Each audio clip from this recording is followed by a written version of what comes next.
vielleicht nur als Impulsant.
Hello and a very warm welcome. You're watching Gravitas with me, Molly Gampir. Let's get started.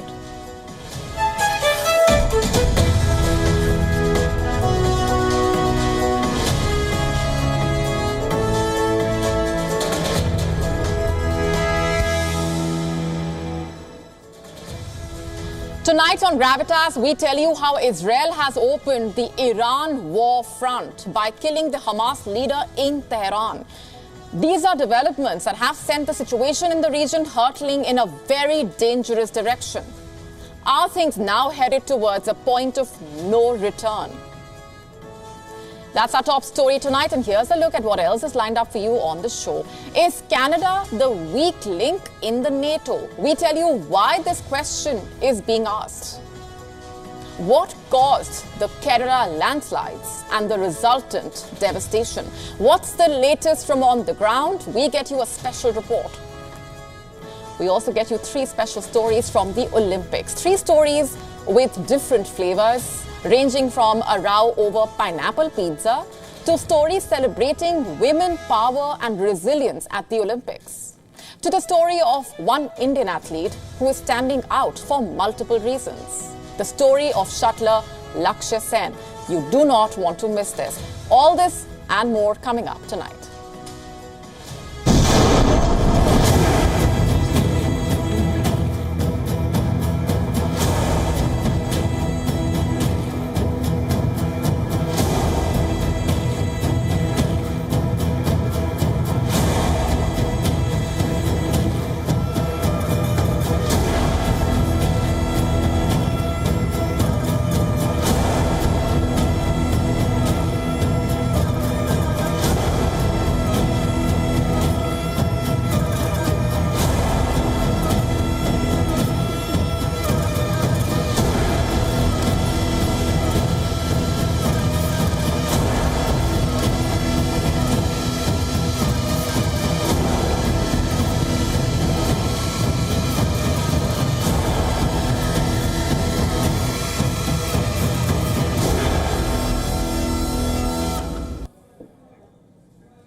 Today, Israel has opened a new front as far as the situation in West Asia is concerned. Let's tell you all about what's happened today. Israel opened a new front in its conflict with Iran. Over the course of one night, Israel carried out 2 high-level killings, one in Beirut, Lebanon, and one in Tehran, Iran, possibly. And I say possibly because Israel will not say, but it looks like it has carried out the assassination of top Hamas leader Ismail Haniyeh in Iran. Haniyeh's killing raises the stakes in the 10-month-old war in Gaza and risks transforming the entire situation in West Asia. Iran has already vowed revenge on Israel. What comes next for West Asia? A full-blown Israel-Iran war? Let's break down the developments for you. Early on Wednesday morning, it was reported that Ismail Haniyeh, head of Hamas's Qatar-based political bureau, was assassinated in Iran. The assassination, which seems to have taken place late at night, had not been claimed by Israel. But Hamas put the blame for the attack firmly at the feet of Israel. The assassination took place hours after the Hamas leader had attended the swearing-in ceremony for Iran's new president, Masoud Pezeshkian. Hamas's military wing said that Haniyeh's assassination takes the battle to new dimensions and will have major repercussions for the entire region. It said Israel made a miscalculation by expanding the circle of aggression. Iran's Revolutionary Guards also confirmed the death of Haniyeh and said it was investigating how it happened. In fact, Haniyeh's killing also comes after Israeli fighter jets took out Fouad Shukur, Hezbollah's most senior commander in Beirut. Israel said that it had eliminated the right-hand man of Hezbollah chief, Hassan Nasrallah, the man in charge of the group's precision missile project. But even though Israel took responsibility for the strike on the Hezbollah commander on Tuesday, it did not comment officially on the killing of the Hamas leader, Haniyeh, overnight. But that's not surprising, you see. Israel often does not admit when it comes to assassinations carried out by their Mossad intelligence agency. And as the region came to terms with Haniyeh's assassination, former Israeli military officials were on national television on Wednesday morning, praising the two operations targeting Hezbollah and Hamas. In fact, in a live panel discussion on Israel's Channel 12, Amos Gilad, a general in the reserves, called the killings in the heart of enemy territory an amazing achievement. And soon after, Iran's supreme leader, Ayatollah Ali Khamenei, swore revenge on Israel. Khamenei said Israel prepared a harsh punishment for itself. In a statement, Khamenei said, and I'm quoting, "Haniyeh was a dear guest in our home. We consider his revenge as our duty," quote unquote. Now remember, Israel had vowed to kill Haniyeh and other leaders of Hamas over the Palestinian group's 7 October attack on Israel. It is what triggered the war in Gaza in the first place. And now with Haniyeh dead, has Israel fulfilled its war objective? After all, the death of nearly 40,000 Palestinians in Gaza cannot be considered a rational war objective. So then, has Israel fulfilled its war objective in Gaza, or has it sparked a bigger war with Iran? So far, Tehran has used its groups in the region, Houthis and Hezbollah, to aid Hamas in its fight against Israel. Now, a direct strike at Hamas leader on Iranian soil could escalate the situation in an unpredictable way. An Iranian response could see Israel being pulled into direct war with its enemy. Some experts see Haniyeh's killing as a major miscalculation on the part of Israel. Remember, an Iranian retaliation could be extremely detrimental to Israel. Iran could mobilize allies in the region, allies in Iraq, in Yemen, in Lebanon. What happens then? We know that an Iranian response is expected in the coming days or weeks. Analysts say that Israeli ships in regional waters could become targets. It is already known that Israel has ships near the Gulf, the Oman Sea, and the Arabian Sea. These are all areas that Iran can get its hands on in case Iran decides to directly target Israel as a response to Haniyeh's assassination. What happens then? The US could get pulled into Israel's conflict. Iran has already stated that the US bears responsibility in the assassination of Haniyeh because of its support for Israel. And if the US gets involved in the conflict in West Asia, it could expand the scope of the war in Gaza. At the moment, America has said that it was neither aware of nor involved in the killing of Haniyeh. Secretary of State Antony Blinken said the US was still intent on making a ceasefire deal happen. When asked about Haniyeh's death, Blinken said, and I'm quoting, "I'm not going to speculate on what impact any one event might have." And as it stands right now, the assassination has come amid faltering negotiations over the Gaza ceasefire. Egypt and Qatar which have been mediating the talks, both said the killing may complicate the ceasefire efforts. A number of countries, including Pakistan, Egypt, Russia, China, condemned the assassination. Turkey warned that Haniyeh's assassination will spread the war in Gaza to a regional level. Ankara blasted Israel's Netanyahu government for showing no intention towards peace. And ultimately, what happens next is anyone's guess. It could open a new front of war with Iran for Israel, or it could pave the way for a ceasefire. In fact, experts say that Haniyeh's assassination could provide a way out of the war altogether. It could allow the Israeli Prime Minister Benjamin Netanyahu to claim victory, and that could perhaps get him to agree to a ceasefire in Gaza. And that will only happen if Iran-backed Hamas agrees to come to the talking table. But with its top leader dead, will Hamas agree to talk peace with Israel? Your guess is as good as ours.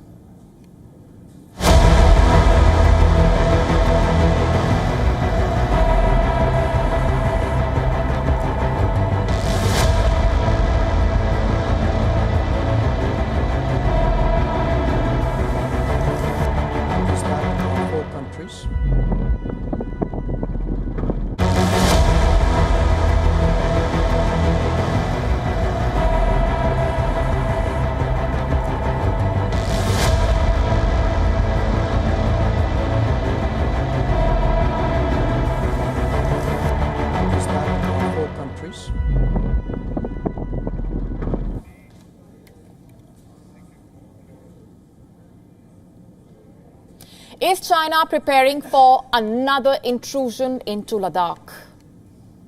What else explains the activities on the ground? For the last 2 days, we have been closely studying some satellite images. Unfortunately, we don't have the rights to broadcast those images tonight, but we can tell you what we have learned over the last 48 hours. China has completed the construction of a 400-meter bridge across the Pangong Lake in Ladakh. This bridge is extremely close to the LAC, or the line of actual control between India and China. It is just 25 kilometers away. It was in early 2022 that we first saw the satellite images of construction of this bridge. The bridge is now completed. It reportedly cuts the travel distance by 50 to 100 kilometers, and it also reduces the travel time by several hours. So essentially what this bridge does is it helps China quickly move the troops between the north and the south bank of the Pangong Lake. This is activity near the LAC we are talking about. Chinese vehicles are already plying on this bridge, meaning it is already in use. Satellite images also show heavy military fortification near the LAC. China has constructed underground bunkers. It has constructed hardened shelters for armored vehicles. So back to the question, is China preparing for another intrusion? Satellite images show that the bridge is linked to an existing road network on the north bank of Pangong So. This network of roads leads to Khurnak Fort, which happens to be a Tibetan structure. China seized it in the year 1958. On the south bank, the bridge is connected to Rutog. This is a Chinese garrison town. So what is it that China is planning really? Speaking during a Quad meeting in Japan on Monday, India's External Affairs Minister Dr. S. Jaishankar said currently India's relationship with China is not good. Let me just read out what Dr. Jaishankar exactly said. I'm quoting here, "We have views on China based on our experience. Our relations with China are not doing very well. The main reason for that is in 2020, during the COVID, China brought very large forces to the border areas between India and China in violation of agreements that we had with China, and that created tensions which led to a clash. People died on both sides," quote unquote. This happened in Ladakh. Dr. Jaishankar is talking about the Galwan skirmish, where 20 Indian soldiers were killed and some 40 Chinese PLA soldiers were killed. The skirmish was on the banks of the Pangong Tso. This lake has been a flashpoint, remember, between India and China.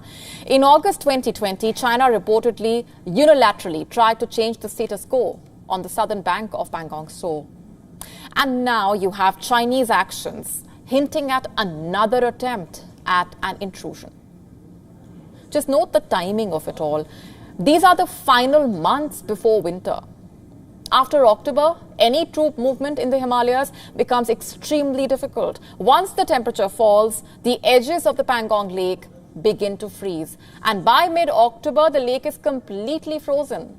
At the heights, the temperature drops to sub-zero. Is China trying to make the most of the last pre-winter months? Are tensions boiling on the ground once again? Are relations further worsening? Just look at what the Indian embassy in Beijing has told Indian businesses. It has released an updated trade advisory. The Indian embassy is warning small and medium enterprises engaging in business with Chinese companies to exercise precaution. Let me just read out the statement issued by the embassy. I'm quoting here. The embassy has regularly come across several problems faced by Indian companies doing business with Chinese entities in China. It is requested that Indian companies take note of this advisory and its annexure documents and adopt adequate precaution while dealing with Chinese entities. All developments point at an uneasy direction, and we will continue to keep you posted with the latest.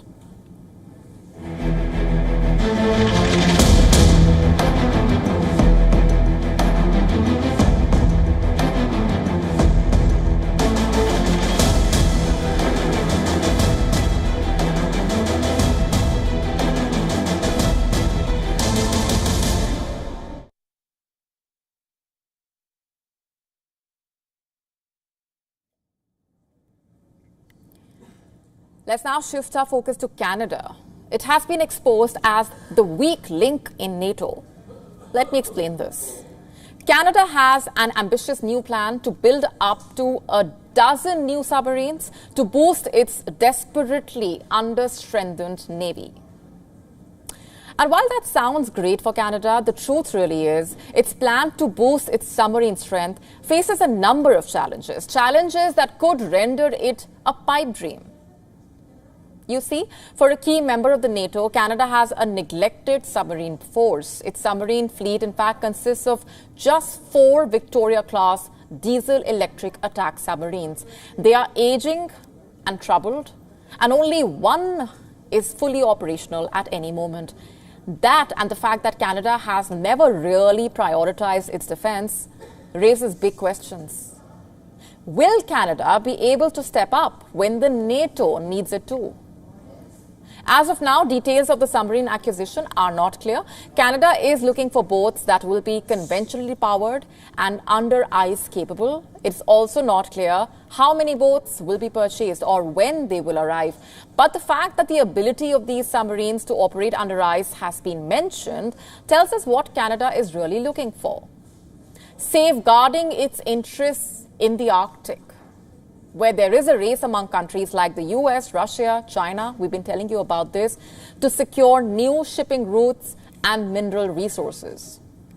Canada, with the world's largest coastline spanning 3 oceans, including the Arctic, has that much territory it needs to protect.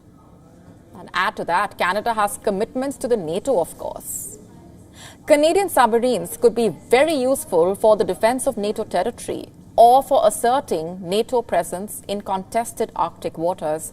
But right now, Canada is in no position to do that.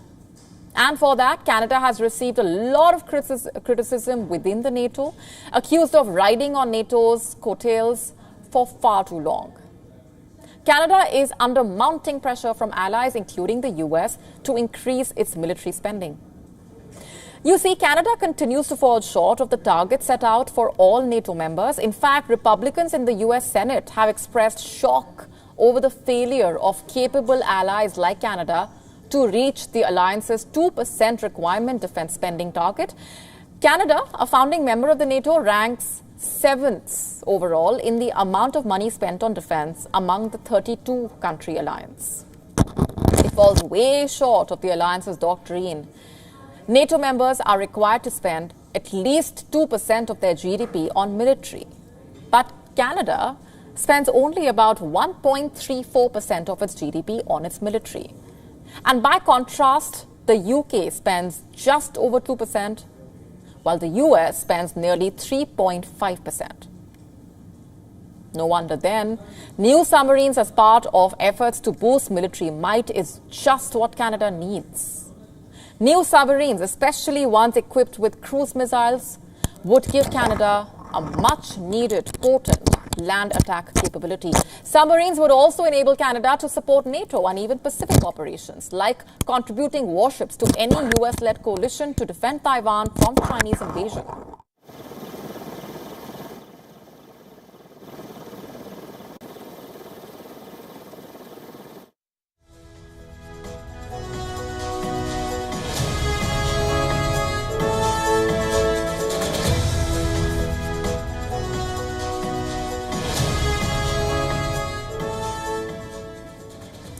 But boosting its maritime capabilities will require more than buying new boats and submarines. Canada has bigger worries. For example, shore-based infrastructure like maintenance and training facilities are lacking to sustain submarine operations in the Arctic. Canada would need a new base in the region. And currently, the distance between Canada's Pacific Naval Base in British Columbia and the western entrance to the Northwest Passage is almost 4,000 miles. And what's more, Canadian armed forces are also suffering from a recruitment crisis. Even if enough enlisted personnel were available to man the 12 submarines, there would be a lack of experienced officers. And all these challenges because national defense has never been a top priority in Canada, it seems. Till Canada fixes its house, it will not be seen as a serious member of the NATO. And for that reason alone, it is the weak link in NATO.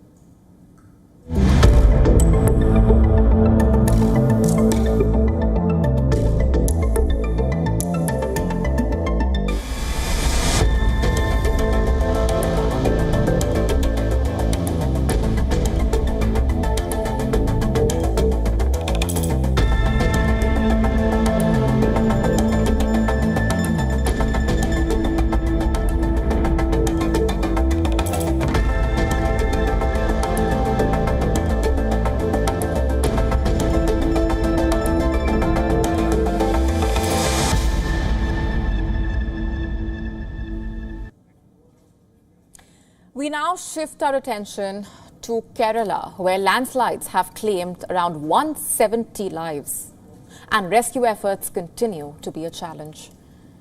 Kerala, in the recent past, has always been vulnerable to landslides, but the scale of the tragedy has left everyone with more questions than answers. The Wayanad tragedy is not just a natural disaster, it's a complex interplay of environmental fragility, climate change, and human activity. Our next report breaking down these factors contributing to what's happening right now.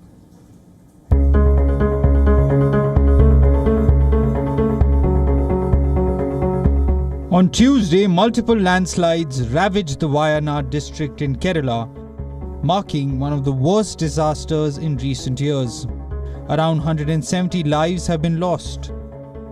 A grim reminder of the 2018 floods that claimed around 500 lives. Wayanad received more than 140 millimeters of rain in just 24 hours, an alarming 5 times the expected amount. Some areas within the district reported over 300 millimeters. Such intense rain is a key trigger for landslides, especially in regions with hilly terrain and sharp slopes like Western Kerala. Landslides are not uncommon here. The 2018 floods also saw major landslides in Wayanad and other districts. However, experts believe this recent disaster is the worst yet. According to geologists, nearly 17,000 square kilometers of Kerala, mostly on the western side of the Western Ghats, is mapped as landslide prone. concentrated in districts like Idukki, Ernakulam, Kottayam, Wayanad, Kozhikode and Mallapuram. These regions, especially plantation areas, account for about 59% of the state's total landslides. As per a climate scientist at the Indian Institute of Tropical Meteorology, nearly half of Kerala consists of hills and mountainous regions with steep slopes, making these areas highly susceptible to landslides during heavy rains. Human activities further exacerbate the risks.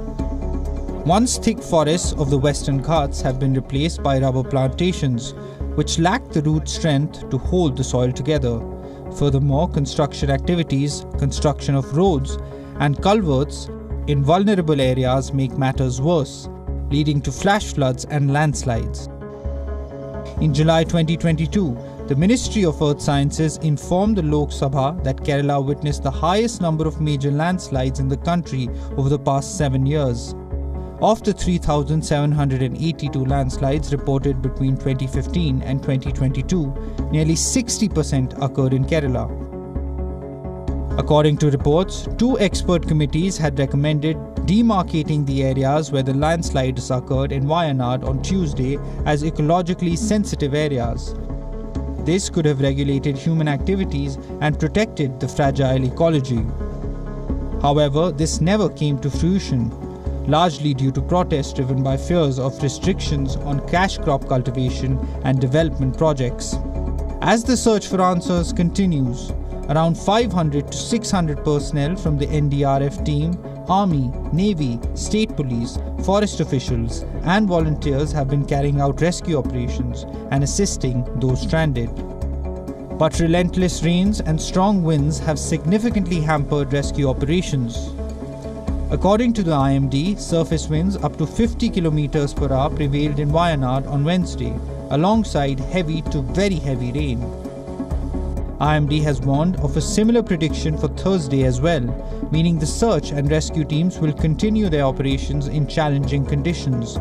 According to the government, over 190 people are missing as a result of the landslides that struck the district early Tuesday morning. As per reports, most of the people struck by landslides were tea and cardamom estate workers, who were most likely sleeping when the tragedy struck.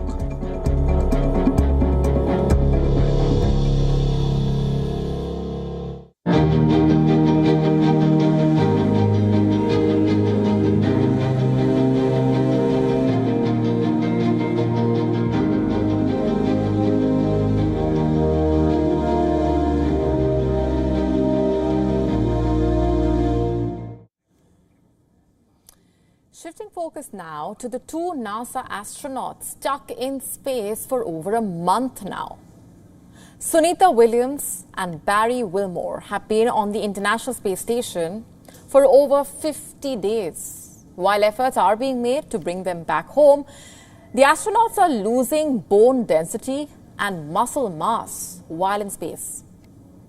You see, the absence of gravity leads to a rapid decrease in both muscle mass and bone density, resembling conditions like osteoporosis.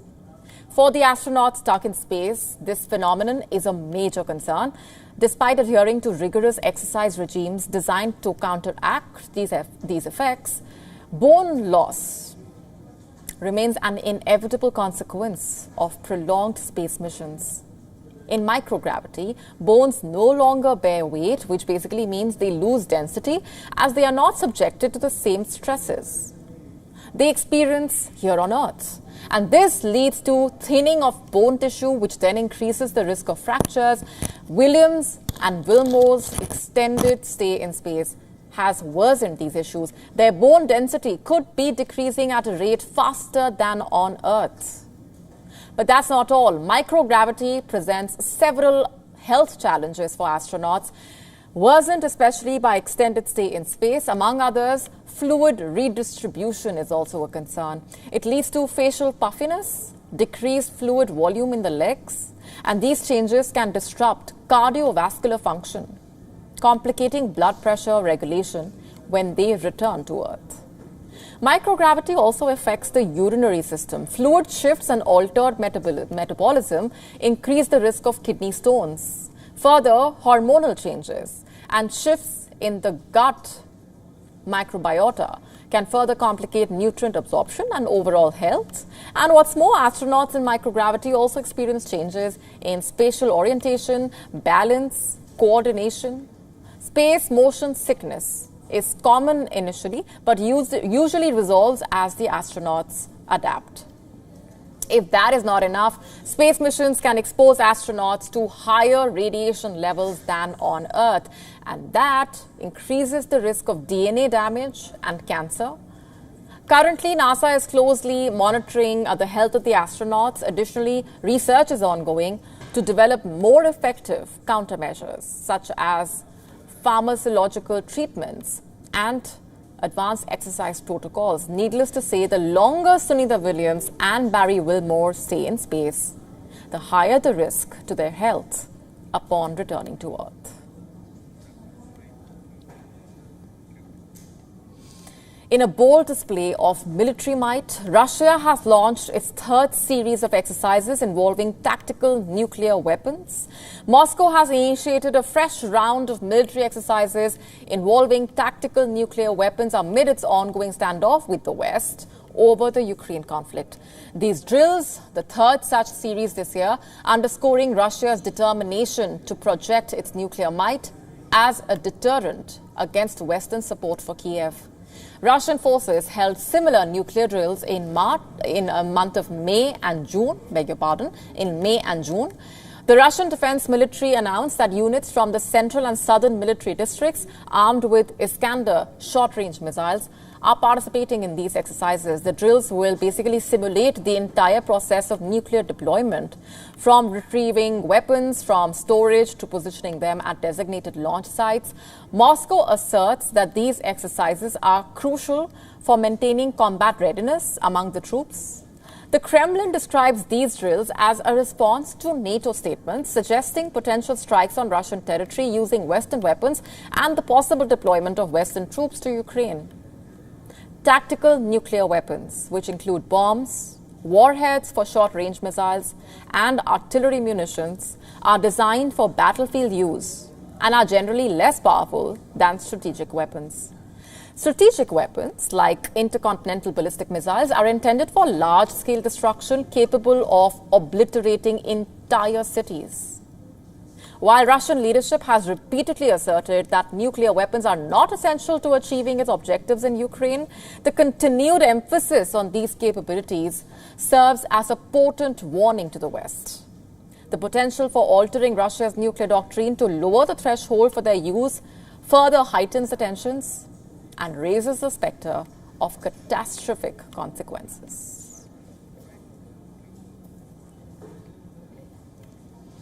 It seems like a good time to be Kamala Harris. The latest polls showing her break Trump's lead in the key battleground states. And the Vice President has almost unanimous backing of the Democrats for her presidential bid.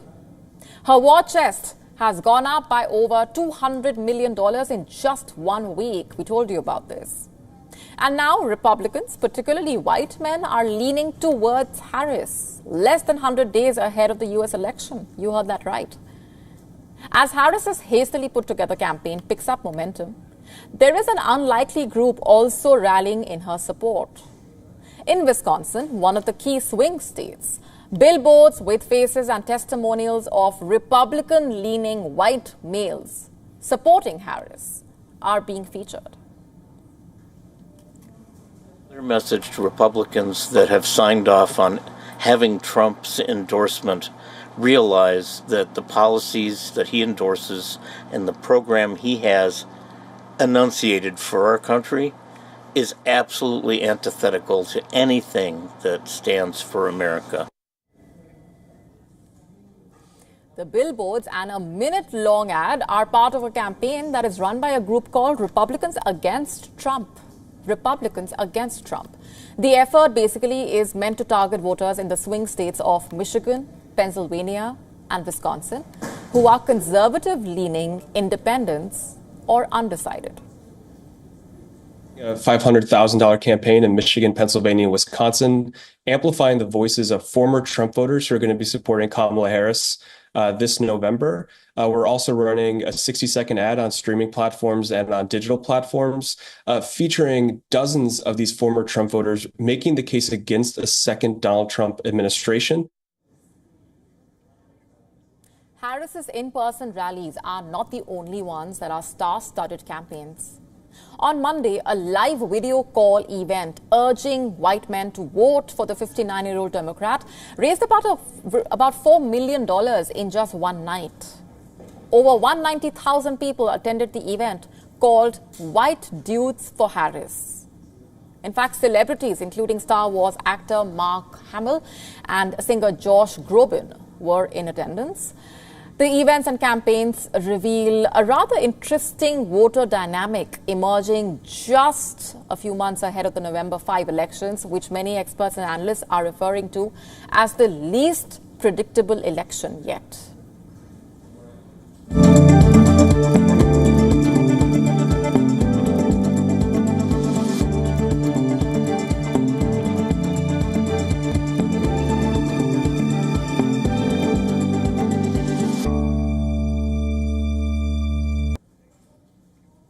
We now look at the fading euphoria surrounding artificial intelligence, or AI. Has the AI-driven bull market run too far, too fast? AI-led stocks have taken a severe beating in recent weeks. So is that a healthy sign? Is generative AI worth the money it costs? Our next report telling you more. Industry heavyweights predict AI costs will fall eventually, and generative AI capabilities will improve. They cite previous new tech as a reference for their analysis. However, companies face a more fundamental challenge: how to implement AI and calculate the return on that investment. This comes as Wall Street enters a correction territory, driven largely by mega-cap tech firms. Stocks like Nvidia and Microsoft, which have been riding the AI wave, have tanked over 15% and 8% respectively since July 10th. Just last month, Nvidia's value surged to peak over $3 trillion, making it the world's most valuable company. However, the AI darling stock has taken a beating this month, with Nvidia losing about $600 billion in value. Gloomy projections from Goldman Sachs and Sequoia Capital raise several other questions too. Can generative AI make as much revenue as the market believes? But there are no clear answers. Studies indicate that investment in AI will reach $600 billion to $1 trillion in the next few years. Gartner Inc. predicts that spending on AI will increase by 8% this year. But the stock market correction suggests the return on those investments will take years to fructify. It is encouraging to see investors taking a break from AI-fueled rally, especially when the market positioning has been extremely severe. Analysts believe these corrections can be beneficial for big tech stocks betting on AI. Does this mean we have learned something from the past? Yes, indeed. When compared to the dot-com boom and bust, there are some positive differences today. Businesses now place a greater emphasis on measurable outcomes, compared to the early 2000s, when speculation and market potential were more important. Bureau Report, WION World is One.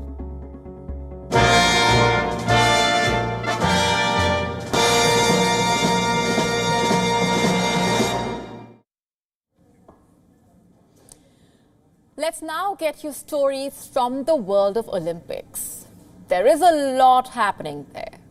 Tonight we are getting you these 3 stories. They are all unique and give you a sneak peek into how the games are not just about the sport. They are a lot more than that.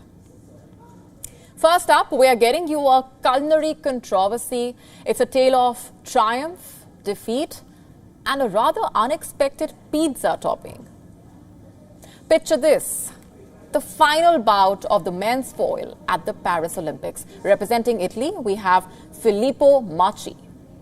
On the other side, from Hong Kong, is Cheong Ka Long, the reigning champion.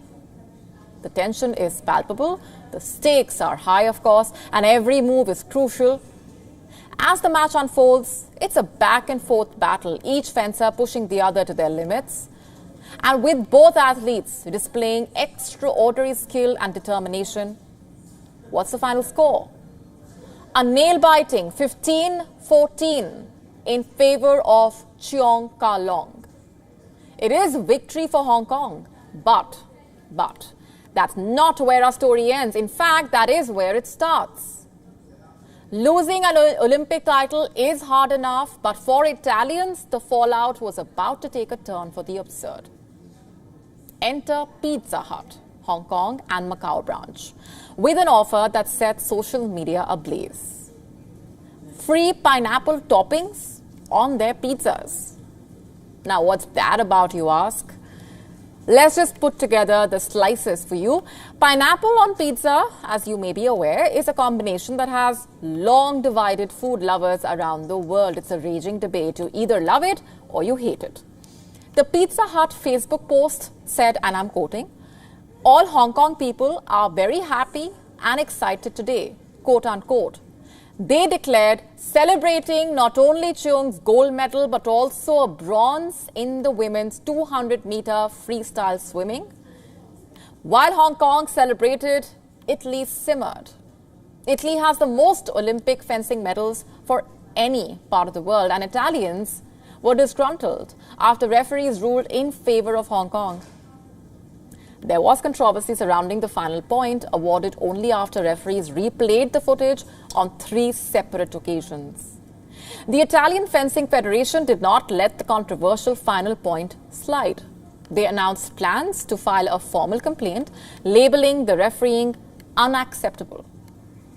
According to Paolo Azzi, the federation's president, Filippo Macchi was the rightful winner, wrongfully denied his gold.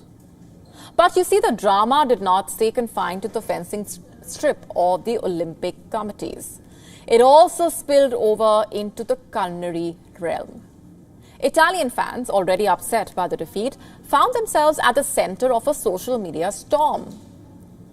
Hong Kong fans took to Cheong's Instagram, posting comments like, "Let's eat pineapple pizza to celebrate," quote unquote.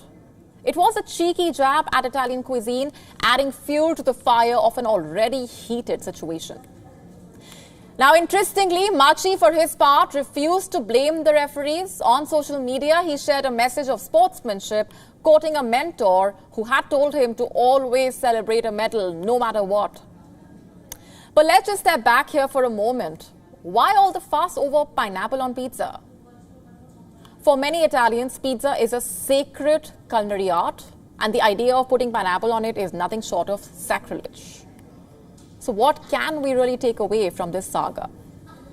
First, the passion that sport ignites. Second, the power of social media, transforming a fencing match into a heated debate on pizza toppings.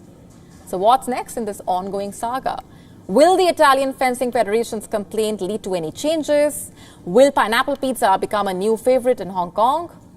Only time will tell. And we now get to the story of 2 women who are making headlines and making heads turn. The next time you hear someone tell you that women can't do it all, tell them the story of Nada Hafez. Who is she? She is an Egyptian fencer. Wait till you hear more. She revealed that she fought at the Paris Olympics while 7 months pregnant. Yes, 7 months pregnant. How incredible, right? She posted on Instagram that she was carrying a little Olympian one. But of course, that's just one part of her story. Nada Hafez is a former gymnast with a degree in medicine. She is a 3-time Olympian who won gold medals in the individual and team saber events at the 2019 African Games. Let me tell you what her post said. I'm quoting from it.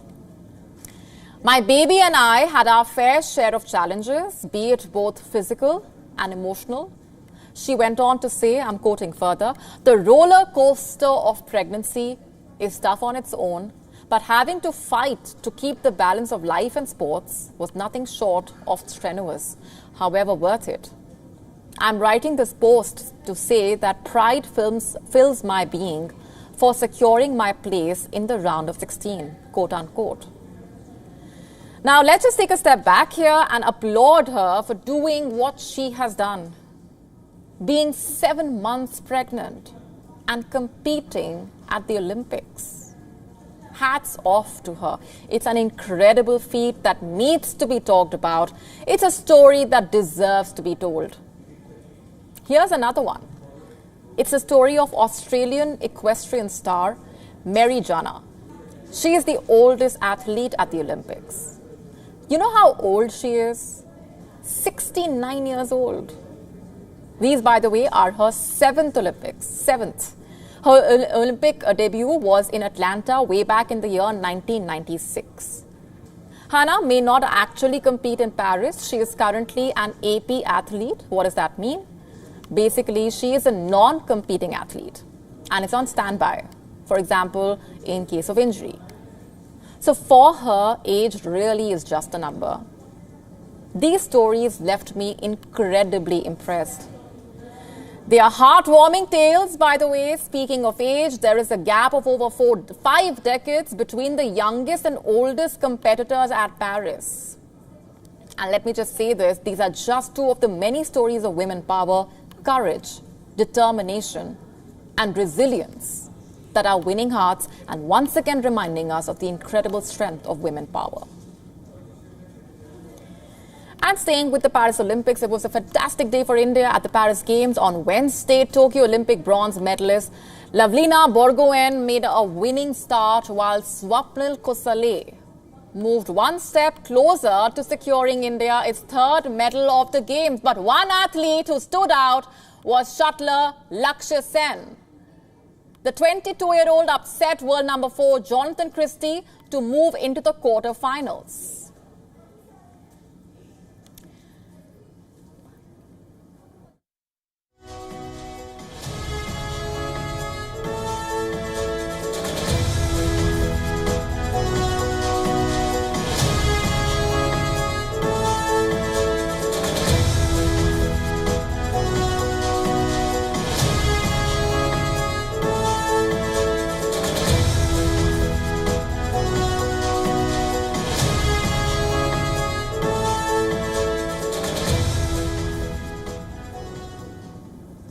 It was a do-or-die match for the shuttler, and in front of him was reigning All-England Championships winner and 3rd seed Jonathan Christie of Indonesia. To give more context to why this was an uphill task for the Indian, Lakshya came into this contest with a dismal 1-4 head-to-head record. On expected lines, Christie made a dominant start and took a 5-love lead in the first game. But when it looked like Christie is going steamroll Sen, he fought back. The former world number 6 kept the shuttle flat and targeted the weak forehand of Christie to take command of the game. The Indonesian used his cross-court shots at the corners to trouble the Indian, albeit without much success. Sen showed great maturity as he went about his business in the remainder of the match. And once he went 4-3 ahead, there was no stopping the Indian. The Indian kept his opponent at bay with a barrage of strokes and did not allow him to come to the net. And he then eventually won the match 21-18, 21-12. Born in 2001, Lakshya Sen is a product of the Prakash Padukone Badminton Academy in Bengaluru. Sen first gained prominence by becoming the junior world number 1 in 2017. And a year later, he won 2 medals at the Youth Olympics, a bronze in boys singles and a gold in the mixed doubles. And over the years, Sen became a key member of the Indian men's badminton team. His international breakthrough came with a bronze medal at the 2021 World Championships. Sen solidified his status as one of India's top shuttlers by securing gold at the 2022 Commonwealth Games and silver at the Asian Games. He also played a crucial role in India's historic Thomas Cup triumph the same year. His exceptional agility and skill propelled him to the number 6 position in the BWF World Rankings. Although he has now slipped to world number 22, the young shuttler is one of India's best bets to clinch a medal at the Paris Games.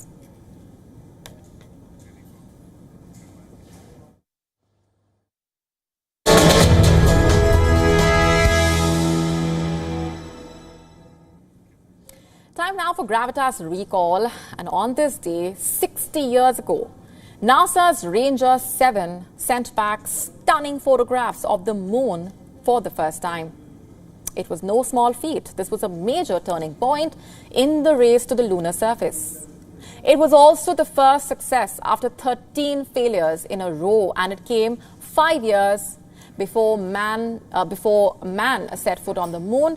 Ranger 7 sent back 4,316 stunning images before crashing into the moon on the northern rim of the Sea of Clouds.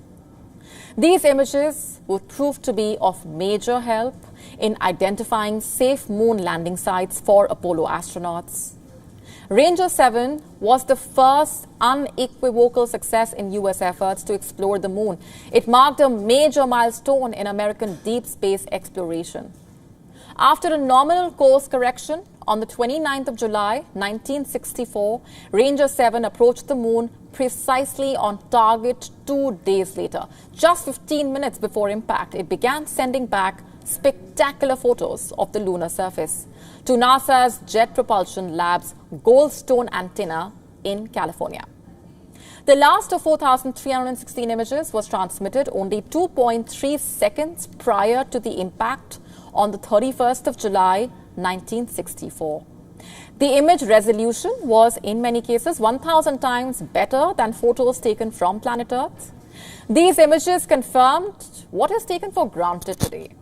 The lunar surface would be able to support a soft landing. Just under 5 years later, Apollo 11 delivered the first humans to the moon.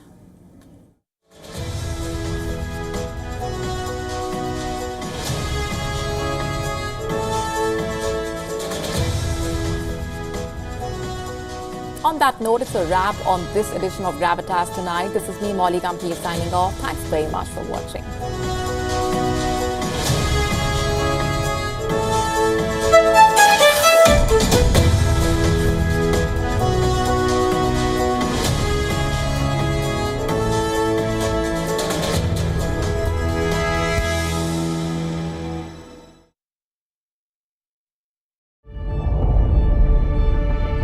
The Earth is sending distress signals. Wildfires, droughts, and melting glaciers. Can we reverse the damage? Explore the harrowing effects of climate change. It's a wake-up call. Global emergency. Climate Tracker on WION World is One.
quest for an Olympic medal is sport's greatest pursuit. Over 10,000 sportspersons are descending on Paris to realize their dreams. The Olympics is a sweet way, but it comes with pressure. The Olympic Games are the pinnacle of sport, and they demand sacrifices from both sportspersons and those covering it. I'm Digvijay Singhdeo, and I will be tracking the best in